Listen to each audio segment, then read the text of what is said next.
Yo, what's up, everyone? Alan Shateris here with another Knicks episode of the Knicks Jets, etc. podcast. And not with me today is my buddy Marcus Powell, the man with the plan, the one only John Meleka. He is on the mend. He isn't feeling well. So it's just me today. But before we get into this, guys, got to do a little housekeeping as usual. If you listen to this podcast, we're on all audio listening platforms. We're on Apple, Spotify, Google Play, Amazon, Alexa, Stitcher, you name it. We are there. So make sure to subscribe. If you listen to us on Apple or Spotify, please make sure to give us a 5-star rating. And if you listen to us on Apple, please make sure to leave a comment that helps us out oh so greatly.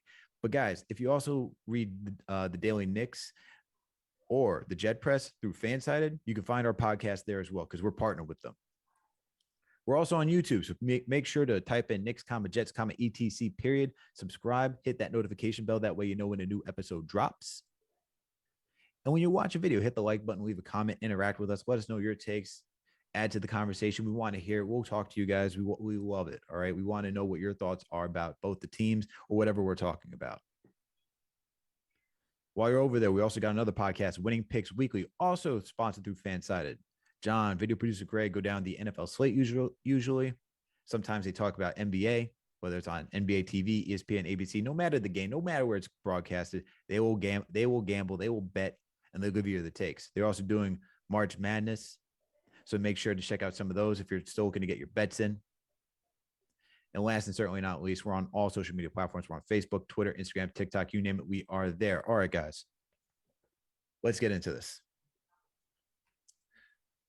Woo, it's been one hell of a week. One hell of a week. The New York Knicks were on a 4-game winning streak going into Wednesday night against the Charlotte Hornets, where they were home at MSG. I was so hopeful, man, that they could go on a 5-game winning streak, seeing what we saw from the youth, RJ playing so well. We saw Jericho Sims getting some major burn and taking some major strides. We saw Quentin Grimes, even though he's been injured for the last couple of games, he was out there shooting. We know he's taking care of that knee, but he was playing well. Mitchell Robinson is coming to his own. He's having a good stretch of games. And Obi Toppin and Emmanuel Quickly, both taking leaps. Emmanuel Quickly as a playmaker, Obi Toppin showing what he can do and how dynamic he is and what he can offer this offense for this team. Great stuff. But unfortunately, because of some poor coaching, Knicks would lose to the Charlotte Hornets. Knicks would lose to the Charlotte Hornets, ending their winning streak and getting them knocked out of potential play-in. They are eliminated from the playoffs completely after the Atlanta Hawks won last night. So the Knicks are now on the outside looking in, which I thought was going to happen, and it's not necessarily saying I want to be right, but this team, this coaching, it's just been too inconsistent to think that they could string something together to really make a playoff push at the end. The writing was on the wall. The writing's been on the wall for most of the season, and that's why it's been tough to really rally and be so optimistic like our guy John, right, who was looking for that winning streak to win out to get to the play-in. That would have been cool. That would have been a great story, especially with the youth, the way they've been playing the last stretch of games. But it was a tall order with how inconsistent this team is. And we saw that with the poor coaching against the Charlotte Hornets, right? Tom Thibodeau leaned heavy on his veterans once again, as we've seen throughout this entire season, especially Alec Burks getting 41 minutes, bringing in Evan Fournier. He brought back in RJ for Emmanuel Quickly, but benching Emmanuel Quickly after he got hot, going for 11 points in the last 6 minutes, or I should say not the last 6 minutes, but in the first 6 minutes of the fourth quarter. Questionable decision-making, freezing RJ out of the third quarter just to get Randle going when RJ was killing it and was a big factor to why the Knicks were in the game in the first quarter and why they had the lead. A lot of questionable decision-making. Shout out to my guy Remy over at Knicks Fan TV, who writes the game recaps and gave Tom Thibodeau a 0. And I agree with that. Poor coaching. You went away from something that was working on the 4-game winning streak, which was the youth, right? We saw Obi Toppin, Emmanuel Quickly, Jericho Sims, Mitchell Robinson, all these dudes playing really well. And then you decide to go away from that and go back and rely on your veterans who we've seen throughout this entire season have not been so reliable. Inconsistent, poor, a lot of isolation basketball, not great ball movement. But when we saw the youth, that's what we were getting, right? pushing with pace, shooting a lot of threes, knocking them down. You had RJ doing what Thibodeau wants to do, which is having him go downhill to draw the defense to create open shooters and to offset the defense. So that way guys can get the ball cut and get easy looks at the rim. Stuff that Tom Thibodeau wants. But hey, go back to the vets and rely on those guys. Why not? Makes sense. No, it doesn't. I'm being sarcastic. But because of that, we're on the outside looking in. And now all we can do is just wait for the season to be over with the last 5 games and see how this front office moves and the moves they're going to make. It's tough, man. It's tough. It's tough because during that winning streak, even when Randle was playing, we saw the team have a 7.2 net rating with Randle, even with the his poor shooting night. Getting tongue twisted over here. His poor shooting night against the Chicago Bulls. Knicks still had a 7.2 net rating. They were killing it.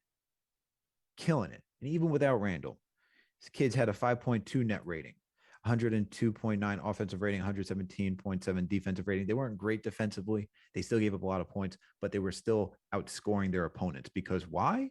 Pace, knocking down their shots, creating mismatches, getting out in transition, sharing the rock. That's why that offense looked good. Does that mean that they would have been an offensive juggernaut? No, not at all. Not at all. But the fact that they're playing that way helps create a lot of easy baskets. That's all it does. That's playing good basketball. That's good team basketball. That's what we were seeing. But then we went away from that. We went back to a lot of ISO heavy basketball again. And that's why we lost. So being on the outside looking in, what are some of the questions that we have? Do we bring Tom Thibodeau back? Do we bring Julius Randle back? We've had multiple conversations on that with the last 2 episodes with CK2K and JD Sports Talk. Both are guys, great conversations. Make sure to go check out both of those episodes if you have not. But guys, I'm on the side of moving on from Randle and bringing Tibbs back, and I'm okay with that. And I'm going to start with Julius Randle. Julius Randle has been inconsistent this season. But even for being inconsistent, it's not his inconsistency. I could deal with an inconsistent player to a certain degree, especially if they're playing hard, playing with a lot of effort. I can deal with that because I still think he is a good basketball player. But even if he was consistent, if he's playing hard and he's just having a down year, I can get past that. But the fact that he isn't playing hard, especially when he played at the beginning of the season, being lax on defense, very ISO heavy, incorporating moves that really shouldn't be in his envelope to begin with. Right? Shout out to my boy Los. He always talks about playing within your envelope, playing to your strengths, your skill sets. He was doing stuff that wasn't in his skill set. He wasn't doing the stuff that he did last season that got him to be second All-NBA, NBA All-Star. He went away from that. Baseline jumpers, didn't see that. That step back baseline jumper that was butter, didn't see that. Instead, we saw the in-between dribble towards the right hand, and he's a lefty. That's not making any sense. We see him going back to his old habits of backing down players from the three-point line instead of getting to the post. We see him not taking the mid-range jumper around the foul line, which is his best shot. Just completely went away from his game, and that wasn't playing defense, man. The thing that I raved about this past offseason, I keep going back to how he defended Kyrie Irving against the Nets, the one where Scott Foster robbed the Knicks because it was a foul on Julius Randle at the end of the game. But then you don't play with defense. You pick and choose, poor decision-making, not sharing the rock. And then you decide to blame the fans. You decide to just continuously argue with the refs. You call out the refs too. Call out the refs saying that they call fouls for you differently. You decide not to show up to media. I'm sorry, not just strictly media, but you decide not to show up to post-game interviews. Put down your teammates. How is this justifiable? You're getting into arguments with assistant coaches, slapping computers, tossing the ball away after your team just defeated the Chicago Bulls, a top team, a playoff team at that, and you guys are still in contention for the play-in? What is this? You're not helping guys off the floor. You're not doing any of this. Instead, you just want to get yours and call it a day. You give us the thumb downs to the fans. You say F you, essentially saying F you to the fans. What is this? And it's between the encore play, the interactions, the lack of holding himself accountable and blaming everybody else. Like, what is that? That's not good teammate. That's not camaraderie. That isn't being a leader. And because you're not that and you're the most paid, you're the highest paid guy on the team, how is that even respectable? How's that respect? How's that look to everybody else on the team if you're doing that? And on top of that, you have the longest leash who's been enabled by a coach who doesn't seem to know how to hold you accountable. But now you're at this point where you think you're deserving of it. It doesn't make any sense. And you call the fans, you're calling out the fans, but yet the fans were the people who were chanting MVP for you last season, who were defending you last season. There were talks of Bam Adebayo being better than you. And not only myself, but others were defending you, saying, no, Julius Randle's a good basketball player. Everybody defended this man last season. Every Knick fan was championing you. But now it gets a little tough and you don't like it because everyone should be understanding and caring and allow you to do what you want to do and just support everything that you do. No, it's not like that. Nope. Especially if you don't play hard for the city. If you are not going to play hard for the city and rip it with pride, then you don't deserve to be here. That's a fact. That is a fact. You want to talk about Knicks fans holding players accountable? Yeah, we should. We should. We're paying customers. No fans, you don't get the bucks. No viewership, you don't get the bucks. So yeah, there is accountability. There is a high standard.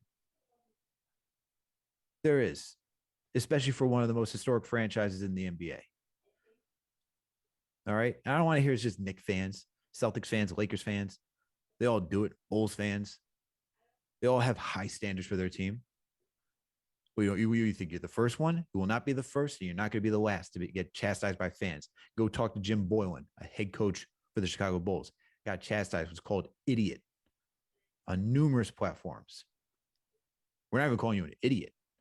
We're just asking you to play harder, play tougher.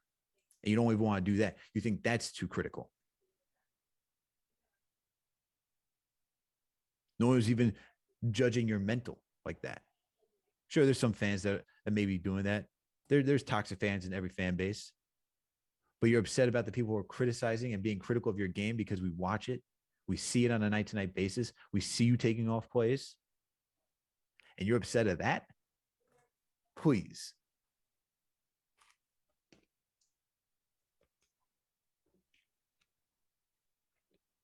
So because of the basketball play on the court, because of his off-court shenanigans, I don't see you can have this guy back next season. I think you got to move him. I think it's just best for him to go to a new team. Go figure it out. I think it's also going to be tough to figure out if he can accept a lesser role. I think that's a big question. I think if you're the front office and you're thinking about bringing back Julius Randle, then you got to get rid of Tom Thibodeau then. And if you get rid of Tom Thibodeau, you're taking a big gamble on another coach who can come in here, try to reel Randle in. He's still going to be the highest paid guy. He's still going to remember what he did for the Knicks. He's still going to look at himself as a second team, all NBA, all-star, most improved player, as he should. He should look at himself like that. He should use it as confidence. I'm not taking that away from him. But on this team, because he was that guy that led this team to the 4th seed last season, he still will have that thought process. Most likely. I don't know what he's thinking. But that's my analysis. Is that you probably most likely have that. You're going to be expecting a coach to come in here and try to rein him in, think like that, and then have to hold him accountable. But if he's not going to do it with the guy that helped him get there and hold himself accountable, How are you going to have another coach that comes in here, especially a young coach like Johnny Bryant, if that is the next guy who seems like to be the heir apparent to being the next head coach for the New York Knicks? Do you trust Johnny Bryant to have that type of pull on Julius Randle? Personally, no. I think I'd rather have the youth. If I'm going Johnny Bryant, I'd rather have youth. I think if you're going youth, you're then going to James Dolan and saying, we're rebuilding. We're still rebuild, like we're still a rebuilding team. But now you're saying a team that just went to the playoffs, you're saying you're bringing a new head coach, you're going to get rid of the guy that you just paid. It doesn't make any sense to get rid of the guy you just paid, bring in a new head coach. It's a lot of cleaning. It's a big overhaul. And because of that, I don't think that's realistic. I don't see both of them going. That's why I'm more so leaning towards Tibbs. I think if one, I think one's going to go. I think one of Tibbs or Randle will go, and I think Randle is the more likely candidate than Tibbs because if you're keeping Randle, you're taking a bet that Johnny Bryant can now rein him in, that the locker room will still respect him after what has transpired this season, and that he will listen to Johnny Bryant, potentially take a lesser role in the offense and figure out how to play with RJ Barrett. Because when you watch them both play at this point, it's a lot of my turn, your turn, my turn, your turn. It's ugly basketball. There's no cutting it. And when Randle was good, RJ was essentially a 3-and-D guy with a snake dribble to get you to the mid-range jumper. So if RJ is going to develop more and have more playmaking, more responsibilities, not saying that you can't have two players that have a lot of responsibilities and work in an offense, but how does Randle feel having to give up some of those duties to RJ? How does Randle feel having to take the lesser responsibility?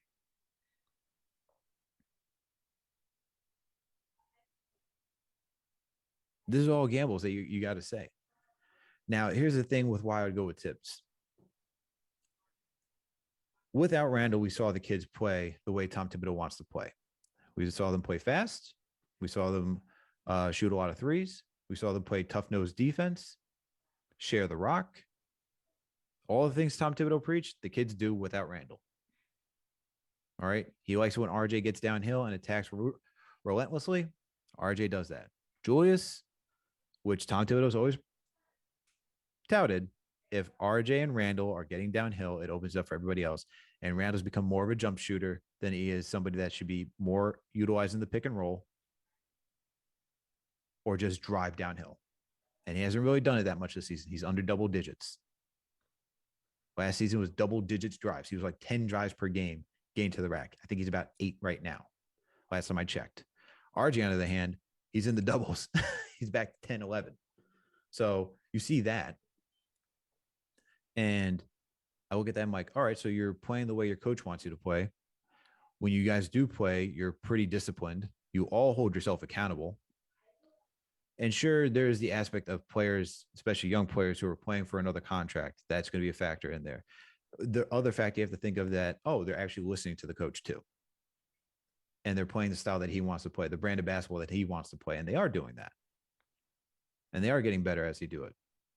And that's why I look at Tom Thibodeau. I'm like, I can deal with Tom Thibodeau for another season. Not saying he's going to be the guy here long term. Not saying that I want him here long term. Not saying that he's going to take us to a championship. But I can deal with another season if you peel back this roster, force him to use some of these young guys, because we've seen under them in limited times, even when they were losing to the OKC Thunder and Toronto Raptors, when they also didn't have Julius Randle, they're playing the same brand of basketball that he liked. So they're listening to him in that regards, right? Now, this doesn't eliminate Tom Thibodeau's poor coaching this entire season. There's no excuse for it. Rotation sucked. Late game execution sucked. A lot of things sucked. Poor coaching this season by Tom Thibodeau. But the things that he has done well is help these guys develop. Helped. He's not the main reason, but he has helped. You can't take that away from him. Because if I asked you, will these kids develop under David Fizdale? The answer would probably be no. And it should be no, because we saw Frank Ntilikina, Kevin Knox not develop under David Fizdale. And who else? Who else developed under David Fizdale for this Knicks team that was young is still in the NBA today. I don't see Kadeem Allen in the NBA like that. I don't see Frank getting a lot of minutes. Sure, Kevin Knox went off the other night, but I don't see him having a prominent role right now. So who's David Fizdale developed? Who? Manuel Mudiay? What was Manuel Mudiay doing? I can affirm. I feel more confident. I should say. I won't affirm. I feel more confident that even if Tom Thibodeau left, that he has helped these kids become better basketball players because of how strict he is. And to some extent, you need some strictness in your life to become better. You need some discipline. You need some tough love, and he gives them that.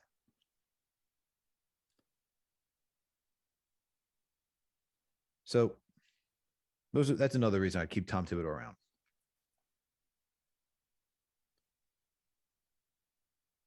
Another reason I keep Tom Thibodeau around is because when I look at this team, I actually think he's a good. He's. Let me rephrase that. When I look at this team, they play in defense. Their defense has been playing really well since the All-Star break. Even though the offense has been bad, and Tom Thibodeau's not an offensive-minded guy, the defense has been up there. They've been playing pretty good defense for as lackadaisical as Julius Randle's been, for as inconsistent this team has been. Their defense is pretty good. That's why their net rating is a negative 0.9. They've been in games, poor late game execution, but they're playing defense. So defense, helping the kids develop. Those are two things I'd say about Tom Thibodeau that I'd bring back for those reasons. And they play the style that he wants. And I think he gives you that structure for another season to make sure these guys are solid NBA players. Now, some people say that, he should go because of all the coaching flaws that he has. And some people will say that, some people will respond, and I've responded like this saying, well, look at the roster you've given him. What was he going to work with? And let's say that's an excuse. Is it an excuse? Maybe, slightly, but it's also the truth. If you give someone a cluttered roster with contracts that they need to play with Evan Fournier, Julius Randle, like you have to play those guys. They're your two highest paid players on the team. Neither one of those guys are going to sit. They're not going to be benched. They got to get some sort of minutes to show that their contract value is actually there. You brought back Alec Burks. He's going to play. You paid him. If Noel and Derrick Rose were back, you paid them. You re-signed them. They're going to play. Kemba Walker, offseason signing, you needed to play. Now, you can say these are all things, and don't get me wrong, I hate how Tom Thibodeau handled the whole Kemba Walker situation. I think it could have been done with better grace. I think he could have moved into the bench, but he was too strict, too myopic to a certain degree in what he saw Kemba Walker as. He should have been more flexible. That's the better word, flexible. He wasn't flexible enough with Kemba Walker. And I'll acknowledge all of those things. There's somewhat an excuse, sure, but they're just facts. Like, you can't change it. And even though I said I wanted the kids to play more and wish they got more minutes throughout the season, that doesn't mean we're winning. And that doesn't mean they'd stay healthy. There's just things that we don't know if the kids played even sooner, right? Cam Reddish got limited playing time. He got injured. Cam Reddish got hurt during the Miami Heat. These are things that we don't know if they started playing sooner. And we can go back to how they played against OKC Thunder. Even though Jericho Sims wasn't in there and we didn't have Randle, they didn't play that well. And we still had Evan Fournier for that game. They just didn't play that well. And you're going to see, if you had a lot of young guys playing and all youth, it's going to be a very inconsistent team. It's very unlikely for an all young team to be that impactful in the NBA. You need a good blend of veterans and youth. Sure, you can ask to cut back some of the minutes. I agree. We could say cut back some of the minutes. It's still an unknown to what this team would have looked like. because we just don't know injuries. We don't know if they were ready. We don't know any of those things. But as I see late in the season with these kids getting minutes and the 4-game winning streak that they went on, I could say I could at least bring back the coach and see how it goes next season. Now, that doesn't mean Tibbs should be guaranteed another full season. If the team comes out and they're playing piss poor, get them out of here. But those are my thoughts on why I'd keep Tibbs. You move on from Randle. The good that Tibbs brings, I think he brings a structure. I think he brings accountability. The young kids keep themselves accountable. They have good character too, but they also hold themselves accountable. They're playing for a second contract. Yeah, but they don't everyone says, yeah, you got to put more on the kids. Yeah. Like I said, I put more on the kids. Franks need to be a dog too, right? They're playing for the second NBA contract. Frank was on the brink of being out of here. All right. The Dallas Mavericks essentially saved him. But he was on the brink of being out of here. So it's a blend, right? You need to have a good structure for these kids to succeed and have a role. And that's the other thing that Tom Thibodeau does. He actually creates a role for them. It's too strict. I agree. But we went from, it's an overcorrection because what was Fizdale? He wasn't strict enough. He didn't have consistent rotations. You never knew what the rotations were going to be. And he put guys out of position.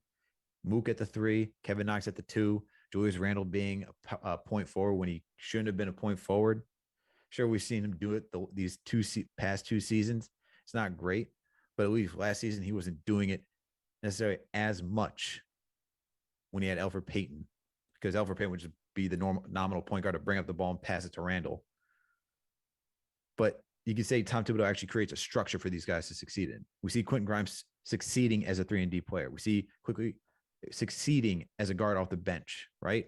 We see Obi Toppin when he gets in here, when he gets some consistent minutes, succeeding at being a 4, an athletic, dynamic 4. We see RJ Barrett, now that Tibbs is giving him more responsibility to have the offense run through him. It looks good while doing it. And he gives him some trust. He gives him that trust to try to finish games. We've seen Mitch develop and become a better center under Tom Thibodeau, unlike David Fizdale, fouling left and right. Even when Mike Miller was in here, he still had some fouling issues. He got slightly better, but he still had some fouling out issues. And not necessarily the technique to box out, set screens, and do everything else. That, at least, he's learned under Tom Thibodeau. Yes, we can talk about giving credit to Kenny Payne and how much did Tom Thibodeau actually improve, but he's putting him in position to succeed. David Fizdale didn't do that. He's trying to. And that's the stuff I can say at least Tibbs is doing that we haven't seen coaches like Hornacek didn't necessarily do that. Fisher did. Derek Fisher didn't do that. Last coach that did that was Mike Woodson.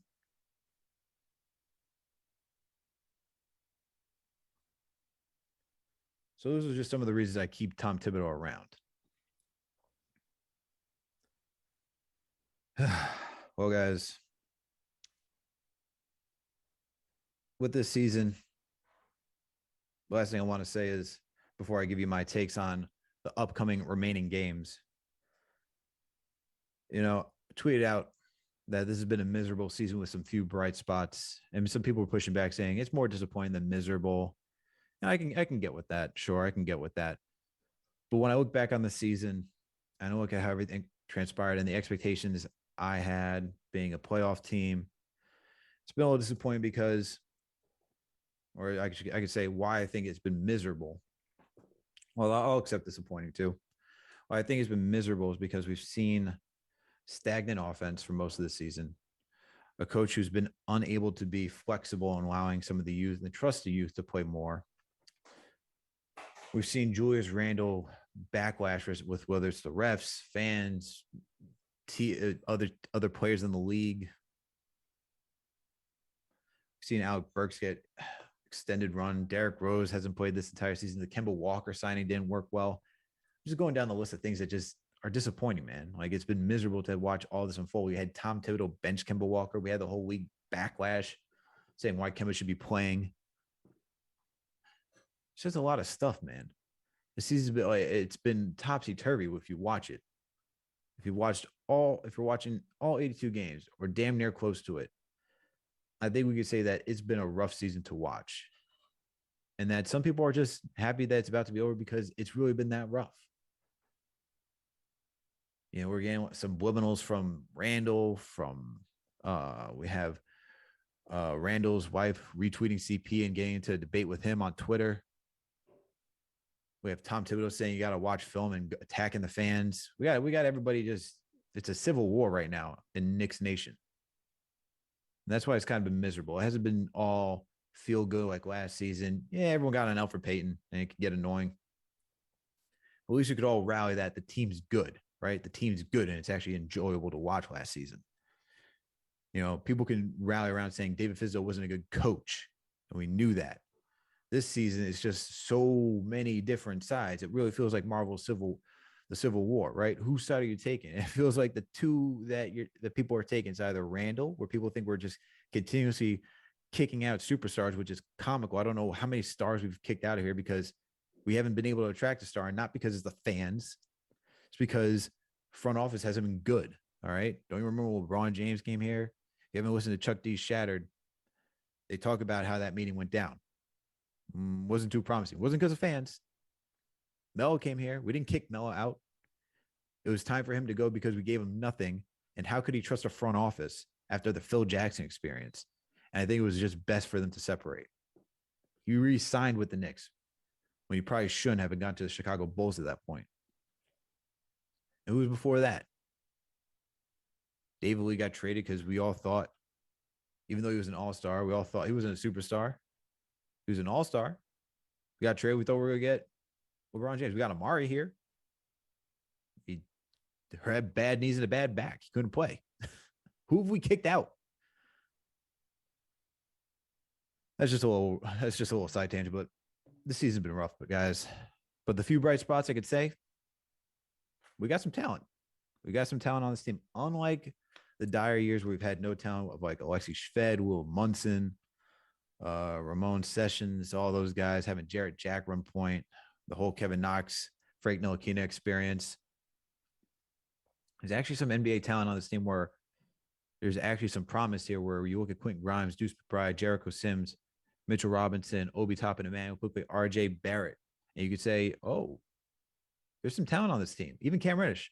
You go look at this team, you can say, ooh, there's some talent on this team. This could be something. We could have something cooking here. We just got to see them all get to their potential. That I'm optimistic about. And those are the few bright spots that I have.